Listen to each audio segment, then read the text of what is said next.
Hi, and welcome back to A Guide to Surviving Stroke and Brain Injury. Today we're going to do occipital stroke eye exercises. Not really do them, but just tell you about them, because I had a comment on my occipital lobe stroke video, and they commented about them not finding enough information on the internet to help them. As though this is a rare stroke, I wanted to highlight some of the things available to you. So the primary stroke deficit that occurs with occipital lobe stroke involves vision problems. There are many ways that vision can be affected after the stroke. So one of the things is, excuse me for butchering this again, sorry, is homonymous hemianopia. The occipital lobe spans across both hemispheres of the brain. When stroke affects the occipital lobe on one side, it causes blindness on the opposite side of the visual field. For example, a stroke in the right side of the lobe can result in blindness on the left side of the lobe. Cortical blindness. When all vision is lost after an occipital lobe stroke is called cortical blindness. This differs from regular blindness because the eyes are unaffected, but the visual processing abilities of the brain have been severely compromised. Central vision loss. Sometimes a stroke may impair an individual's ability to see directly in front of them. While they can see their peripherals, they cannot see their center of vision. This is known as central vision loss. Visual hallucinations. In rare cases, an occipital lobe stroke can result in vivid hallucinations where the patients see various images like lights, sparks, colorful pinwheels, etc. Here we go again. Prosopagnosia. This refers to face blindness, where the patient cannot recognize faces. This may occur when the part of the occipital lobe that processes faces have been impacted by the stroke. This also is common in right hemisphere strokes. There is no known treatment for this that I could find. Visual agnosia. This occurs when the patient cannot identify familiar objects and or people by sight. Alexia with agraphia. Alexia refers to inability to read or understand the written word. Agraphia refers to the inability to communicate through writing. Therefore, an occipital lobe stroke may impact a patient's ability to read or understand word by looking at the word. It's a visual problem, not a language problem. Aside from vision, some occipital lobe stroke patients may also experience sensory issues such as numbness or tingling. However, when stroke only affects the occipital lobe, studies have reported that patients often have no significant neurological deficits other than visual field loss. So what's the rehab for something like this? With most side effects of occipital lobe stroke involving vision problems, rehabilitation will revolve around restoring your sight and finding compensatory strategies to make up for visual losses. Talk to your doctor, your neurologist. They can refer you to a neuro-ophthalmologist or neuro-optometrist. It's important to see specialists to understand the neurological impact of the stroke on visual processing. A regular optometrist may not help. After seeing a specialist, some treatment plans may include vision restoration therapy. These therapies can capitalize on neuroplasticity after stroke, which involves the brain's ability to heal itself and form new neural networks. Some occupational therapists also receive specialized training to assist individuals with visual deficits. They may also be able to educate you in low vision safety strategies, such as placing brightly colored tape on the edge of stairs, which I did this and it helps big time because I don't have depth perception and I can't see. It's hard to explain, but I put the tape on my stairs and it helps tremendously. Organizations like Plasticity Brain Centers specialize in programs that can help you rebuild the eye-brain connection. Some modalities include eye movement training, eye exercises, hand-eye coordination exercises, or light therapy. So one of the things I found was scanning therapy, which I think would be very helpful. This therapy helps patients with visual field loss learn to compensate by scanning their environment more effectively. The Mind Eye Institute has some visual exercises you can try. I went to the site. All you have to do is sign up your name and tell them when you had the stroke and stuff, and they do a plan for you for the eye exercise training. So that'll be worth your time looking into that. Also is cancellation tasks. A set of printed stimuli, usually letters, numbers, or symbols, is presented to the person with neglect, who is then asked to find and cross out or cancel a specific stimulus wherever it appears on the page. If the patient is encouraged to scan line by line from left to right and top to bottom, this too can help improving reading skills as well. The difficulty can be adjusted by varying the type of stimuli, letters, and symbols. The visual similarity of the target is to the distractors, stars among letters, letters among letters. The size of the set, which is numbers of the rows and the columns, and configuration of the set, which is random or organized. In very serious cases, this task can be as simple as presenting two stimuli and taking the patient to cancel the one on the affected side. Reading tasks. Put a bright line or colored tape down the left side of the page of books, newspapers, or magazines so that the person first looks for the line to know where the line starts, and then practices reading from left to right. Add tactile reinforcement to help find the margin on the page on the neglected side by having a patient feel a Velcro or sandpaper strip at the left margin. Each line can be numbered if needed. If a person can also be trained to follow each line with their finger to improve visual scanning, coming back to the edge each time. Mealtime activities. I found this very interesting. I wish I would have done this. Make the meal therapeutic by sitting on the patient's affected side and asking for eye contact when speaking. If the patient is being fed, ask the staff to do the same. Put brightly colored tape on the affected side of the table or tray to serve as an anchor line. Place utensils on the neglected side to encourage visual scanning.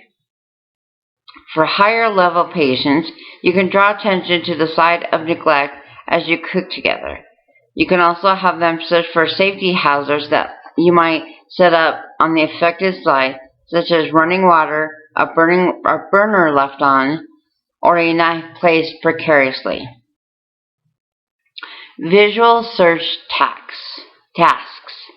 Place common objects strategically in front of the person with neglect and then ask them to find specific items, including those you placed on the affected side, or lay out a suit of playing cards the patient must pick up in order. Verbal cues such as look to the left can help the patient remember to look and further give them a phrase to repeat when they're searching for the things on their own. Games can be therapeutic and motivating visual search tasks too. Play I Spy, Spot the Difference, or complete word searches to encourage scanning of the full page or environment. Card games, board games, and computer games nearly always require good visual attention. Navigation tasks. Take the person with neglect for a walk or community outing. Encourage the patient to look at and describe things on the affected side. Have them use a map to navigate their surroundings or draw a map of their unit or home. Alternatively, the patient can be asked to navigate web pages on the computer or complete mazes. It can be fun to put sticky notes numbered 1 through 10 on a wall in the hallway and have the patient find them in order. There's also a visual scanning and attention therapy app. So, look this up. The Visual Attention Therapy app provides you with an unlimited combination and letter and symbol cancellation tasks at every skill level, replacing the thick book of paper-based activities you would need to customize the exercise for each patient. Retrain the brain with interactive cancellation exercises that help you assess and treat left neglect. The app also has the advantage of automated timing, scoring, and feedback, saving you time and paper, while preventing calculation errors. The Visual Attention Therapy app can be customized easily. The user's goal is to find 1 or 2 letters or symbols as quickly and effectively as possible in a field of similar or dissimilar items. A sidebar signal can be set to flash in various colors, drawing attention to the left or to the right of the screen. Utilizing the evidence-based principles of visual attention therapy, targets reading, concentration, memory, attention to detail, and speed of processing. Instant results show which areas are being neglected. The therapist can use the test mode to quickly screen for the presence of a scanning deficit. Automated scoring provides data about the user's accuracy in each quadrant, time required to complete tasks, and the number of mistakes. In practice mode, the app provides the user with instant auditory and visual feedback, preventing them from moving on until they found all the targets in order, allowing for faster learning and greater independence. Tactus therapy can help you with exercises as well. Tactus therapy apps can also be used for scanning practice, comprehension therapy, and understanding activity. In number therapy requires users to scan options on the left and the right of the screen to find the correct answer. So, general strategies for visual neglect. Encourage staff and visitors to always sit on the affected side of the person with neglect. Hold the person's hand on the affected side to draw their attention to this side. For people who like looking out the window or into the hallway, have their bed positioned so things are placed on their affected side. Interesting items like color lights, photographs, or the television can be placed on the affected side as well.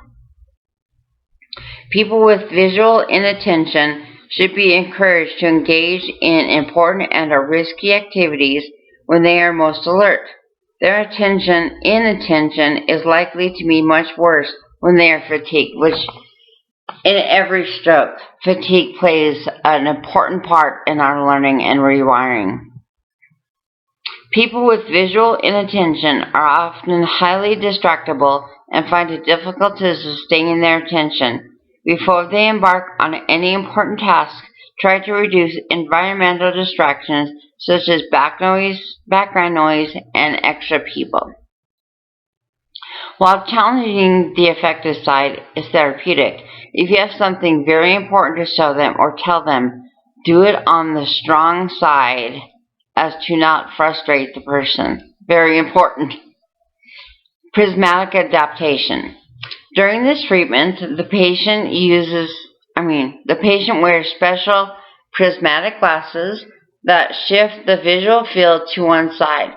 So these are prism glasses. These are reading glasses. They help magnify things, but these are my prism glasses.